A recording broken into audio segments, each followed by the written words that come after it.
Cerpen dari Seno Gumira Ajidarma. Si kupu-kupu. Ada sebuah perkampungan dekat pelabuhan, kecil saja tapi besar artinya bagi para pelaut. Tempat pertemuan kelamin berbagai bangsa yang terbuka untuk segala kenikmatan dan kesenangan hidup. Minuman memabukkan, perjudian, pelacuran yang bagi orang alim dengan cepat disebut kemaksiatan. Kampung itu bernama Andrea, sebuah nama yang aneh bagi sebuah kampung di Nusantara. Letaknya di pulau kecil yang kelak juga disebut seperti nama kampung tersebut, ajang persembunyian bagi para penyelundupan dan pelarian dari penjara. Kata orang, aku berasal dari profesi yang paling tua. Namaku si kupu-kupu. Aku keluar malam hari dan menunggu di tepi jalan kalau saja kamu lewat. Di bawah lampu jalanan itu, aku dipasak bagai patung menahan dingin dengan baju setipis ini. Dalam udara sekejam ini. Tak jauh dariku, mereka telah berbulan-bulan ini memerasku. Duduk-duduk menghirup kopinya di warung sambil tertawa-tawa. Begitulah kehidupanku sekarang, terlibat utang yang lumayan besar. Waktu penyakit itu akhirnya menyerangku juga. Dulunya kampung itu dihuni oleh sekelompok nelayan lugu yang hanya tahu bagaimana merajut jala dan membawa ikan asin. Pada tahun 1811 mendaratlah kapal Maria, menurunkan orang-orang kulit putih bangsa Spanyol yang tersesat. Kapten kapal itulah yang bernama Andrea. Kapal itu mengangkut sekelompok pembelot yang diusir oleh kerajaan Spanyol. Mereka mengembara tak tahu tanah selain Spanyol. Mereka sebenarnya bukan pelaut. Di Laut Tiongkok Selatan, setelah kelelahan mempertahankan diri dari serangan Lanun Tai yang akhirnya bisa dikalahkan, mereka diserang badai. 3 hari lamanya mereka berjuang melawan ombak yang mengombang-ambingkan kapal. Sampai pada suatu pagi terdampar tanpa wujud lagi. Atas nama segala kemurnian, letak pulau itu tak perlu dijelaskan karena akan segera tercemar jika banyak orang terundang datang. Biarlah kampung kecil itu tetap di sana seperti semula, dengan segala peradabannya yang paling tua menjadi milik golongan terpinggirkan yang sudah tidak punya tempat di dunia. Karena segalanya telah dirampas dengan sah oleh kaum yang merasa dirinya lebih berbudaya. Namaku si kupu-kupu, terbang mulai senja sampai dini hari. Sayapku biru dan berbintik putih, sangat merangsang lawan jenisku. Kalau saja kamu tahu perasaanku, kalau saja kamu tahu, namun kamu tidak akan pernah mengerti betapa terkutuk rasanya dirazia, diciduk, dan mengalami udah paksa. Tidak bisa berpikir tenang dan terpaksa hidup dalam dunia yang semu, penuh kepura-puraan. Andrea adalah orang yang cerdik. Baru kemudian diketahuinya bahwa pulau itu sangat strategis letaknya dalam lalu lintas pelayaran. Jika dia bisa mengaturnya, akan terjadi banyak pelabuhan di kampung itu. Maka ia pun segera merombaknya. Ia membangun pelabuhan dan tempat hiburan. Para penghibur segala jenis didatangkan dari segala penjuru Nusantara. Ia benar-benar membangun pulau itu. Kisah selengkapnya bisa jadi novel sejarah, sembari menghindari perjumpaan dengan kapal Belanda dari Batavia atau kapal Portugis dari Ambon dan Timor. Ia mengembara ke seantero bumi, melakukan perjalanan diplomatik. Pada tahun 1814, pulau itu secara ekonomis sudah berdiri sendiri. Kampung yang baru dibangun itu terletak di teluk, di depan laut yang tenang. Sedang di semenanjung sebelah baratnya terdapat pelabuhan. Hanya kaum Lanun dan orang-orang terbuang saja yang mengenal tempat itu. Suatu surga, tempat penimbunan hasil penjarahan seperti gading, sutra, hasil hutan, rempah-rempah, dan senjata.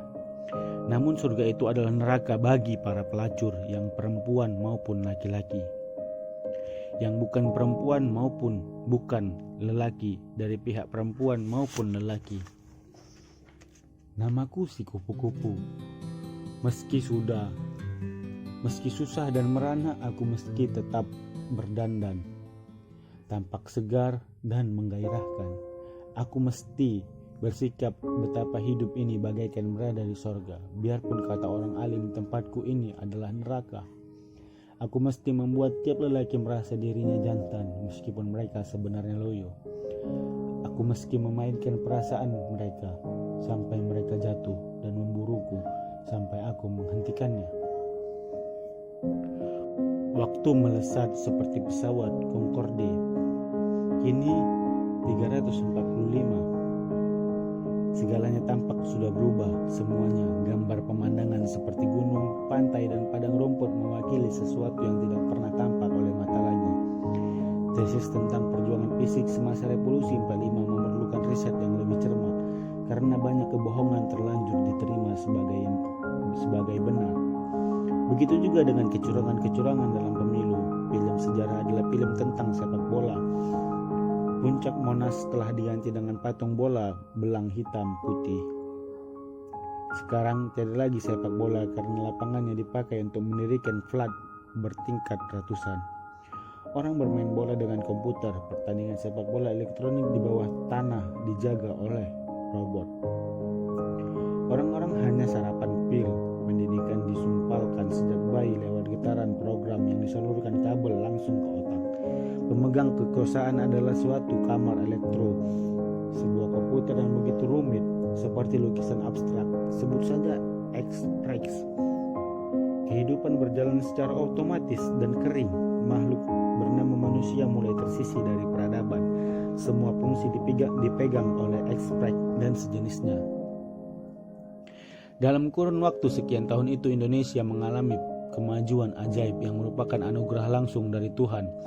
Indonesia berkembang pesat di bidang ekonomi, militer, politik, dan kesenian. Entah bagaimana bisa begitu. Orientasi dunia berpaling ke Indonesia.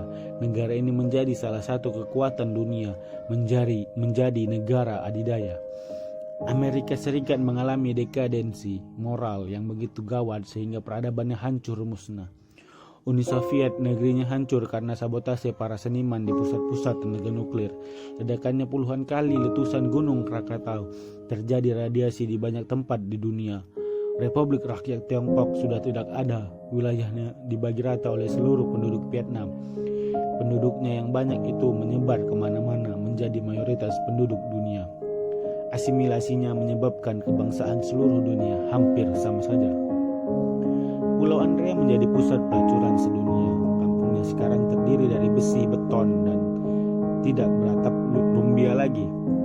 Pulau Andrea menjadi cagar budaya untuk melestarikan profesi manusia yang paling tua. Pada gilirannya, X-Rex itu sudah bisa melepaskan dirinya dari ketergantungan pada manusia.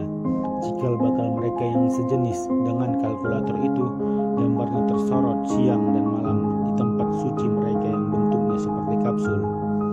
X-Rex sudah bisa mengurus dirinya sendiri dan manusia menurut mereka harus disingkirkan karena tidak praktis, pelupa dan banyak membuat kesalahan. Adapun kesalahan terbesar adalah mempunyai perasaan dan tepa selera, apalagi tercepat melalui produksi keturunan. Betapapun perkara jual beli cinta tidak pernah berubah. Begitu tubuhnya manusia dengan cinta, begitu butuhnya manusia dengan cinta, sehingga meskipun cinta itu semu tidaklah terlalu menjadi masalah. Asal tetap seperti cinta, si kupu-kupu masih hidup pada abad ini, melayani sisa-sisa manusia dan sedang merayakan hari kemerdekaan Indonesia yang ke-1100. Aku terpaksa, sungguh aku terpaksa. Begitu pengakuanku kepada laki-laki itu. Ia cuma tersenyum, tentu saja tersenyum. Semua pelacur selalu mengatakan karena terpaksa, padahal aku benar-benar terpaksa. Kau bisa membayangkan bagaimana rasanya tidur dengan lelaki yang belum pernah kita kenal. Ketika aku telah menjadi pegawai bar, lelaki itu datang lagi, masih mengisap pipanya.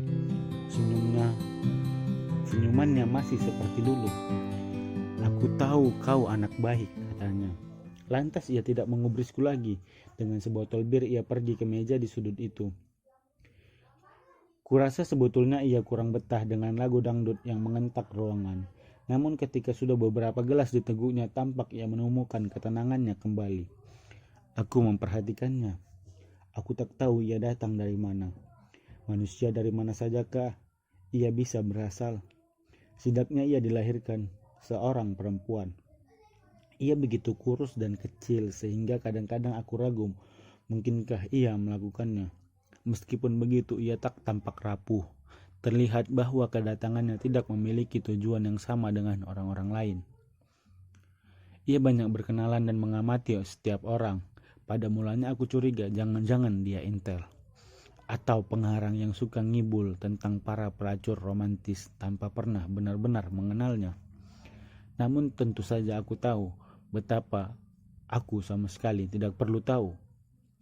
Jakarta 1979.